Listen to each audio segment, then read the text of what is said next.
Assalamualaikum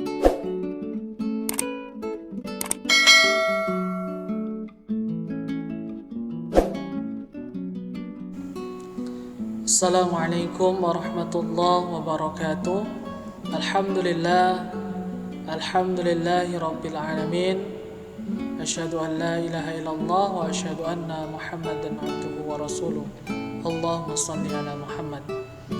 Baik, anak-anakku sekalian, kelas 5 SDIT Al-Karimah yang dimuliakan Allah. Insyaallah Ustaz akan jelaskan tentang salah satu kandungan surah At-Tin. Ya, mudah-mudahan kita semua dirahmati Allah Subhanahu wa taala. Baik, Ustaz langsung agar kita mendapatkan keberkahan, kita sama-sama untuk murojaah surah At-Tin. Yuk kita sama-sama. A'udzu billahi minasy syaithanir rajim. Bismillahirrahmanirrahim. والتين والزيتون وطور سينين وهذا البلد الأمين لقد خلقنا الإنسان في أحسن تقويم ثم رددناه أسفل سافلين إلا الذين آمنوا وعملوا الصالحات فلهم أجر غير ممنون فما يكذبك بعد بالدين أليس الله بأحكم الحاكمين صدق الله العظيم. Nah, anak-anakku sekalian, silakan kalian baca tersendiri arti daripada surah At-Tin. Nah, apa itu surah At-Tin?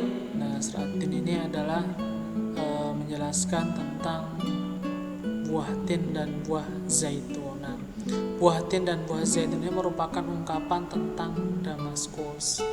Nah, Damaskus ini adalah tempat diutusnya Nabi Nuh alaihissalam. Kemudian Baitul Maqdis ini adalah tempat diutusnya Nabi Isa alaihissalam. Nah, Bukit Sinai yaitu sebuah gunung atau bukit di tempat Allah, ya, tempat Allah berbicara langsung kepada Nabi Musa alaihissalam. Kemudian negeri yang aman dalam ayat yang ketiga adalah negeri Mekah. Nah, ketahui bersama bahwa ya salah satu tempat yang tidak akan dimasuki oleh Dajjal ya itu adalah Mekah, Madinah. Nah, karena tempat yang aman. Kemudian selanjutnya kandungan surah At-Tin. Kemudian yang keempat, manusia ini adalah makhluk yang paling baik, yang paling sempurna Allah ciptakan bentuknya. Nah, maka kita harus mensyukurinya. Selanjutnya adalah manusia akan berubah menjadi paling hina jika tidak mensyukuri atas nikmat Allah. Nah, wa in ta'uddu nikmatallah, kita harus bersyukur atas nikmat Allah ya yang diberikan oleh Allah Subhanahu wa taala.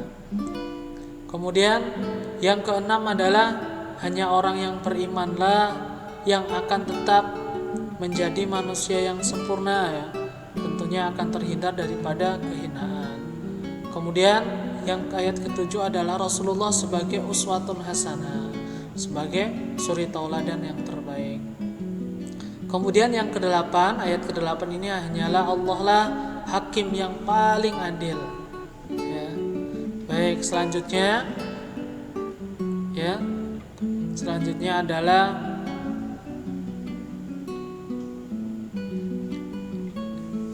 implementasi surah At-Tin.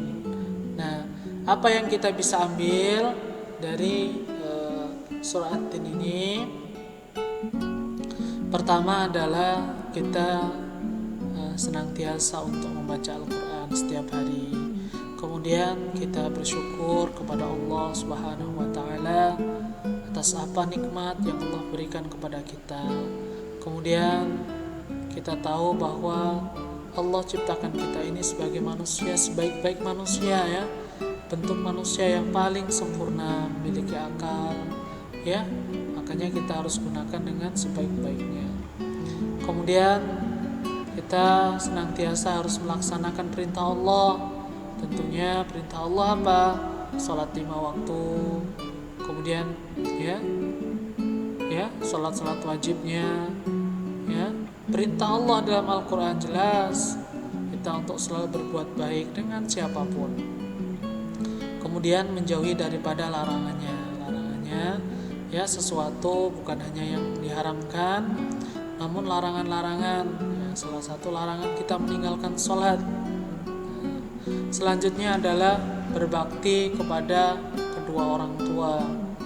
Nah, ini kita wajib ya untuk berbakti kepada kedua orang tua kita. Nah, mumpung di masa pandemik Covid, nah ini kesempatan kalian di rumah untuk berbuat baik kepada kedua orang tua dengan sebaik-baiknya ya, membantu kebutuhan daripada orang tua di rumah, baik nyapu ataupun memasak dan lain sebagainya. Kemudian selanjutnya adalah berhati-hatilah dalam berbuat, karena Allah akan melihat setiap apa yang kita perbuat dan akan membalas dengan setimpal. Nah, ini kita harus senantiasa untuk berhati-hati karena kita selalu diawasi oleh Allah Subhanahu wa taala. Kemudian kita harus meyakini tentang hari kiamat, ya, hari pembalasan, dan tentunya ketika di hari kiamat nanti kita akan dihakimi Allah lah, hakim yang seadil-adilnya. Baik anak-anakku sekalian kelas 5 yang dirahmati Allah Subhanahu wa taala, ini itu dari Ustadz. Sekian, terima kasih, mudah-mudahan bermanfaat. Jazakumullah khair. Wassalamualaikum warahmatullahi wabarakatuh.